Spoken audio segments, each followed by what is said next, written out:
Та subscribe дарж сувга захиалаарай. Мөн хонхон дээр дарснаар дараагийн шинэ бичлэг ороход танд мэдэгдэх болно.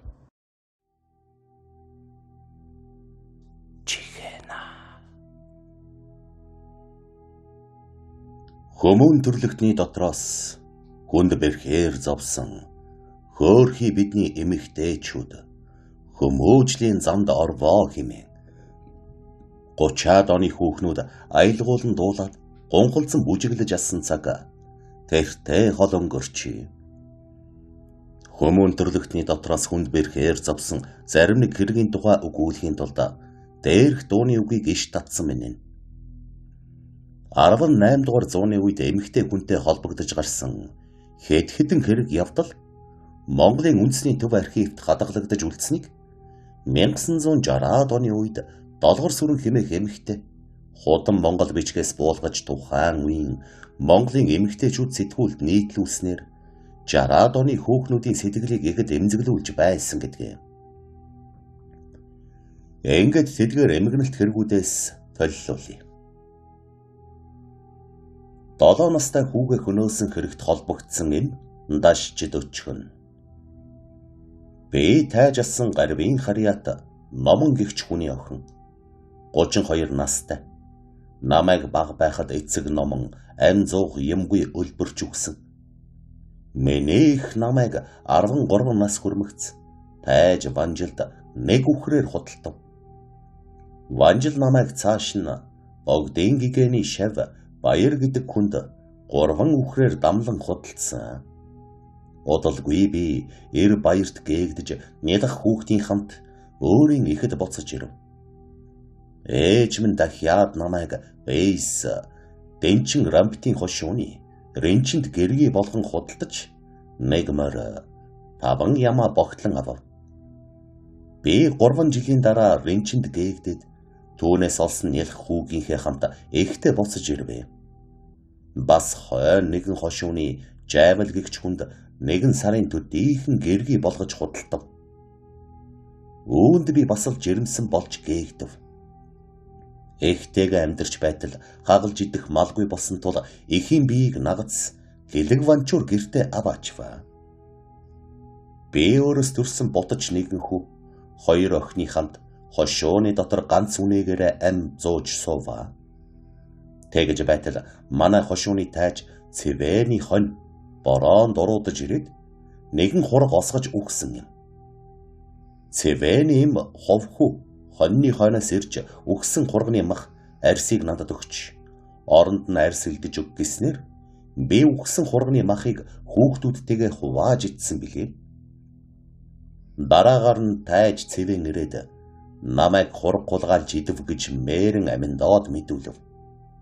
Мээрэн миний биеийг дуудаж чи хулгай чим гэж хэлс ял тулгаж торгуул болгож том охиныг маань ганц үнэтэй минь цуг цэвэний мэдэлд өгвөө. Дараа нь бошиг борд мээрэн аминдоо нар ирж надад саах мал өгнө гэж Мөнховоо гэдэг газар хуурч аваачаад Оржин гэдэг хүнд морь тэмээ 2-оор худалдав. Өчөөхөн хүн би юм эсгэлж чадаад Оржинд зарслагдах болвоо. Цэвэн тайж том охиныг минь хэдэн сар зарцалж аваад нутгийнхаа Даржа гэдэг хүнд нэгмэр 270 цайгаар худалдчихв. 2 жилийн дараа охин маань надтай золгох гэд Даржад хэлтэл. Цэвэн тайж түүний магнад тамга хайрч ээж рүүгээ оргож босно гэд хөлийн уулыг нь цоргисон дуулдва. Үүнийг сонсоод би маш ихээр тэс чадав.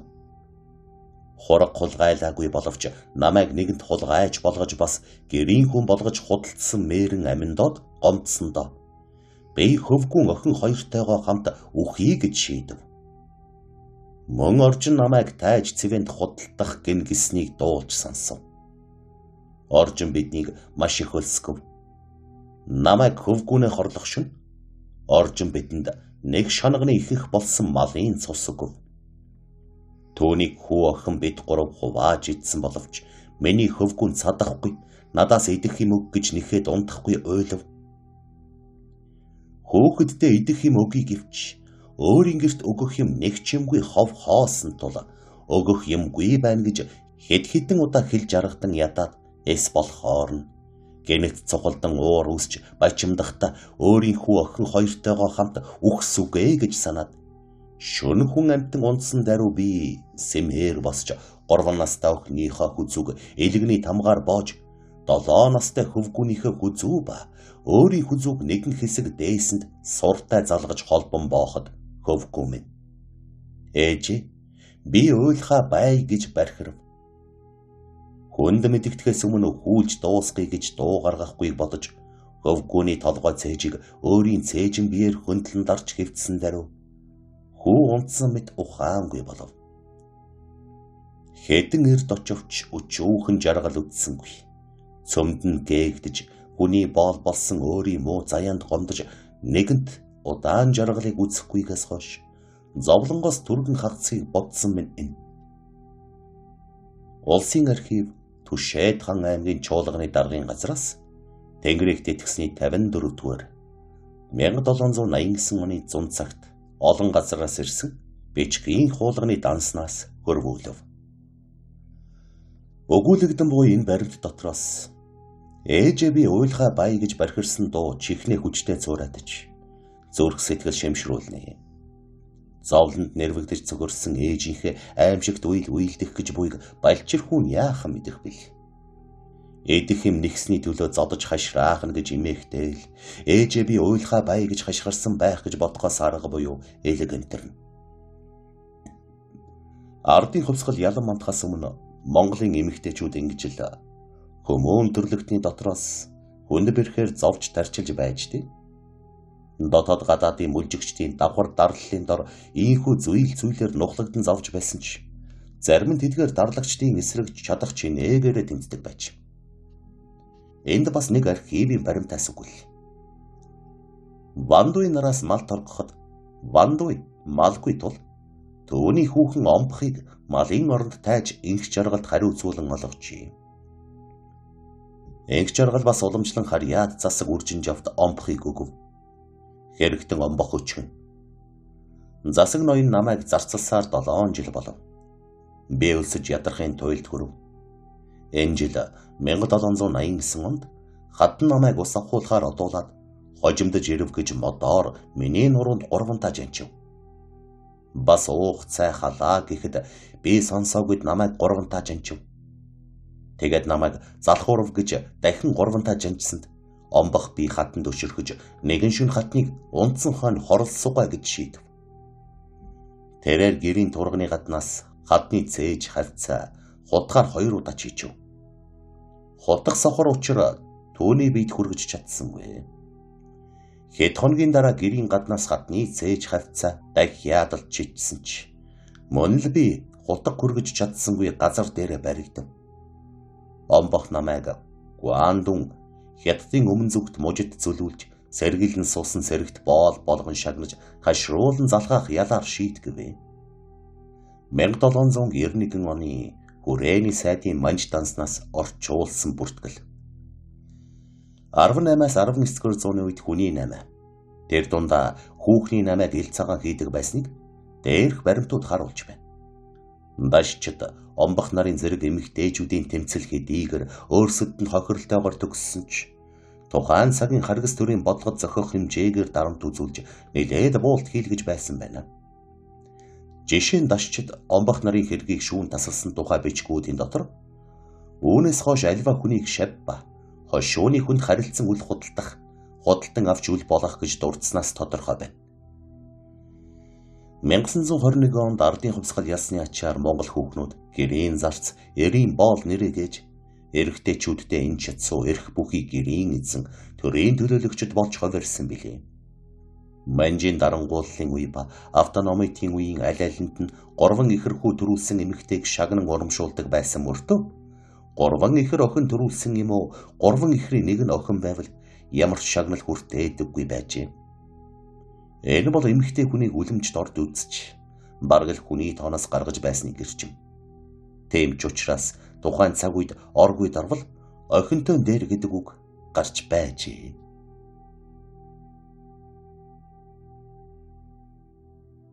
Чихэна.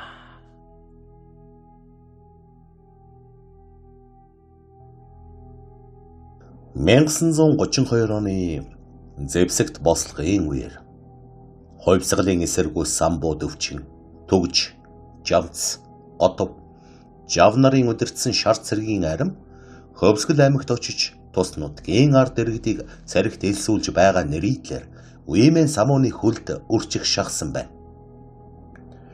Тэдний зэвсгэн цахиур буу 100 хэдэн бярта калибр модон борохоо байжээ. Эдний цэрэгт элссэн хөвсгөл нутгийн сумд уй химэх юунд ч дийлдэшгүй гэж бишрэгдэж явсан сагсуу зайран. Би сахиусандаа бүхнийг даатгахшглаа. Намайг бууны сум дийлэхгүй. Одоо улаан юм уу нохоонуудыг хэд даад өгье гэж дөвчгнэн таринтай хантаа зүмсөд улаан цэрэгтэй тулалдах гэж айдсан ч эхний дайрал таарл цээжэндээ буудуулаад арь мөрөгдөж байсан гэдэг. Эсэргүү хэрэгтнүүд займар буу зэвсгээ гаргаж өгөөгүй хүнийг Бурхны ном бидний талд байгаа шүү. Та нарын хорон санааг Бурхан мэдэж байгаа гэж сүсэг бишрлээр нь дал айлгаад шууд л дээрэм хийж морь буу зэвсгээ өгөхгүй гэснийг нь шууд цааш нь харуулж байжээ. Самбуу дөвчин төвд хэлээр тарин уншуулад одоо би бууны суманд өрсөхгүй гэж ханхалзаад савл хийвэл авгай хүүхэн дагуулад айл хийсэн архитаж явдаг байж. Тиймээс хөвсгөл нутгийн шооч данигаа гихч самбуу дөвчөнд зориулж нэгэн дуу зохиож байжээ. Жишээ буурн тэмээ байтлаасаа бурандаг сугалдаг нь юуны хөв? Бурхан гэгэн байтлаасаа буу үрдэг нь юуны хөв? Атом тэмээ байтлаасаа ачаага даадаггүй нь юуны вэ? Авралт гэгэн байтлаасаа авгай дагуулдаг нь юуны вэ гэж дуулж байсан гэдэг. Ёрн хөвсгөл нутгийн ард иргэд самбуу дөвчингийн шар цэрэгт элсэх дун дургүй байдаг байж. Тиймээс түгж химээх жанжин самбуу дөвчөнд элч хэлгэж чойжин буюу эд шид үзүүлэгч гүртэн яаралтай эрүүлэхийг хүссэн байна. Нэгэсэндээ самбуу дөвчингийн шар цэрэг юунд ч дийлдэшгүй гэдгийг сүзэгдэн олонд эдгүүлэхийн тулд бяцхан залхи хэрэглэхээр шийджээ. Төдөлгүй самбуу дөвчин хар хоншоорт шавг гихчийг төгж жанжин руу илгээсэн бөгөөд үүнийг сумын захиргааныхан буюу улаан талынхан мэдчихэд бүл чадалтай 5 залууг хот айлын зүг явуулсан байна. Шавг гүртэн борохоо барьсан 2 банд цахиур буу үүрсэн нэг хүний хамт сүрийг бадруулан ирж хот айл бараадан майхнаа барьсан байна. Шар цэргийн юунд ч дийлдэшгүй ид шидтэн ирсэн сургаар төдөлгүй зүг бүрээс хүмүүс ирж шавг гүртэнгийн майхны дэргэд цугларчээ. Шавг гүртэн улаан залаа тал бүрлүүгээ намруулсан дуулаг хэлбэртэй малгай өмсөж салбар дээлийнхээ хань цүүний үзүүрийг нарийн сураар чангалан ороогоод бугуйвч хийж гурвалжин иртэ очор толгойтой пүрв хэмээх элд барин шашны ном уншиж гарчээ. Тэрбэр үе дээшээ ойж цавхран бууж байснаа муухай дугран цээж рүүгээ нарийнхан туйлзуур сэлэм ойртуулахад сэлэмний цустай үзүүр ар нуруугаар нэвт гарч байсан байна. Тиймээс цугларсан хүмүүс самбуу дөвчингийн шар цэргүүд үнэхээр үхшгүй мөнхийн ид шидийг олчихсан юм байна хэмээн дор бүрнээ гайхан биширч байсан гэдэг. Шавг гүртэнг ийхүү ид шидээ үзүүлж байх үед түүний шадар туслага өндөр хар хүн дагалдаж яваа 2 банд руугаа буу чиглүүлж байгаад пан хийтэл ботход тэд ялэмгүй далдирснаа өврөөсөө налчийсэн туулган сум гаргаж ирээд модон тавганд торх хийтэл шидсэн байна. Амхандаа бууны суманд өгдөггүй хэрвээ сум нэсээд ирвэл өтөр түргэн туглах болгочихдаг гэдгийг харуулж байгаа хэрэг. Цээж рүүгээ сэлэм дүрж ороолаад нуруугаа гаргах шавг гүртэн болон бууны сумыг туглах болгосон 2 бандыг харсан хөгшчүүл Бурхан минь яадаг билээ? Нөгөө сэлмэн цус болоод цухойж байна. Хараач тэр сумаа гаргаад хаяж байна гэх зэргээр гайхан биширч улмаар шавг гүртэнгийн өмнө сүгэрч мөргөд сүйд болцгооч. Харин энэ үед сумын захиргаанаас томилогдсон 5 залуу ажилд орсон байна. Тэд юуны өмнө шавг гүртэн барьж аваад олны өмнө хувцсыг нь тайлахад бэлхүүсээ тойруулаад хөндөй зэлсэн хуй зүүсэн байжээ. Энэхүү зэлсэн хуйны өмнөх нүхээр тойлдсон сэлэмний үзүүрийг оруулаад бэлхүүсээр дамжуулан ар нуруугаараа цухилгах бөгөөд Сэлэмний үзүүрийг цус болгохын тулд зэсэн хуйн дотор шингэн улаан бодог хийсэн байж. Тэрхүү зэсэн хуйг 5 залуугийн нэг шавг гүртэнгээс булааж аваад өөрийнхөө бэлхүүсээр орж туйлдсан сэлмийг цээж рүүгээ шаагаад тун ядах юмгүй ар нуруугаараа үзүүрийг нь гаргаад ирсэнд тэнд цугларсан хүмүүс "Оо чаваста ийм л хялбархан юм байсан байна шүү дээ. Энэ гүртэн чинь үгшгүй мөнхийг олсон гэдэг нь худлаа юм байна. Ямар муухай залтай гүртэн бэ? Энэ хідэн залуу бол хайг нь ёстой уудалж чадлаа гэж шуугилдаад шавг гүртэн рүү чулуу нүүлгэж гарчээ. Сумын захиргаанаас ирүүлсэн 5 залуугийн нэг нь олонд хандж "За нөхдөө хараа бидтэй.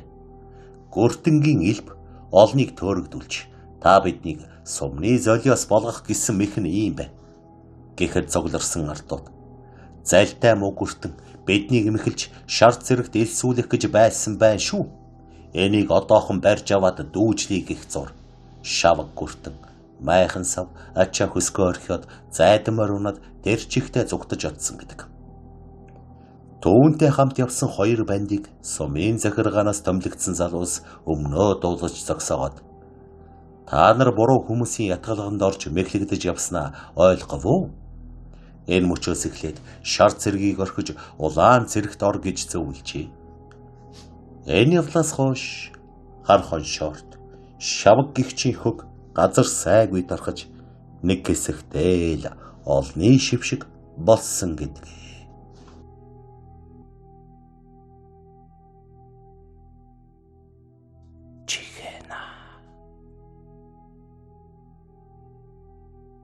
Монголчууд эвд дээр үеэс эхлэн өнөө гүртэл баавгайг хүн хар гөрөөс хэмээн нэрийцээр ирсэн билээ. Чухам яагаад ингэж нэрийдэх болсон нь тодорхойгүй байдаг юм. Анчид баавгайг буудаж алаад модноос дүүжлэн өлгөж арсыг нь өвчгөд нүцгэн үлдсэн улаан мах нь яг л шалдан хүн шиг харагддаг гэдэг. Магадгүй түүнээс болоод хүн хар гөрөөс гэдэг болсон болов уу? Гэвч зарим нэг хүн арай өөр таамаглал дэвшүүлж тэсөөр зүйлийг ярьдаг билээ.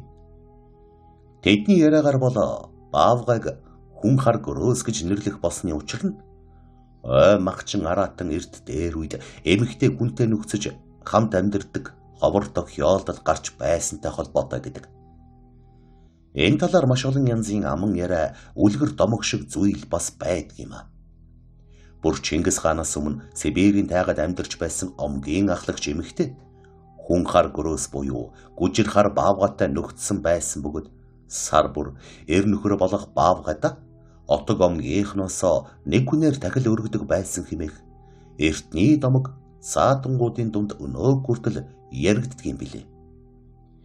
Ер нь мэдчлэн хүн хар гөрөөс эм хүнтэй нөхцсөн тухай домог олон бий. Харин энэ удаа тэдгээрээс хамгийн сүүлийн үед хамаарах нэгэн аман яриаг та бүхэнд толилуулъя.